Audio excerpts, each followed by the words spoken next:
అమ్మవారికేనేంటి శంఖం లాంటి మెడ, పద్మం లాంటి కన్నులు అనే వర్ణనలు ఉండేది. పరమేశ్వరుడికి కూడా అంతకన్నా సౌందర్యమైనటువంటి వర్ణనలు ఉన్నాయి.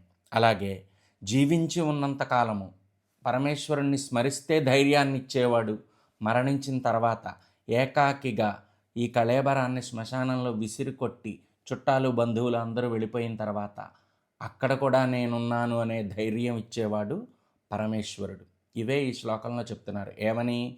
కంబుగ్రీవం కంబుకంఠం ధైర్యదం ధైర్యవర్ధకం శార్దూల చర్మవసనం ఏకబిల్వం శివార్పణం.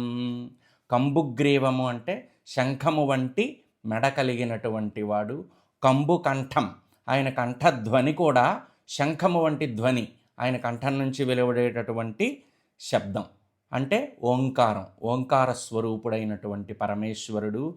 ధైర్యదం ధైర్యవర్ధకం, ధైర్యాన్ని ఇచ్చేవాడు, అటువంటి ధీరత్వాన్ని మరింతగా పెంచి పోషించేటటువంటి వాడు. శార్దూల చర్మవసనం అంటే పులి చర్మాన్ని వస్త్రముగా ధరించినటువంటి వాడు అయిన పరమేశ్వరుడికి బిల్వదళం సమర్పిస్తున్నాను అని చెప్తున్నారు ఈ శ్లోకంలో.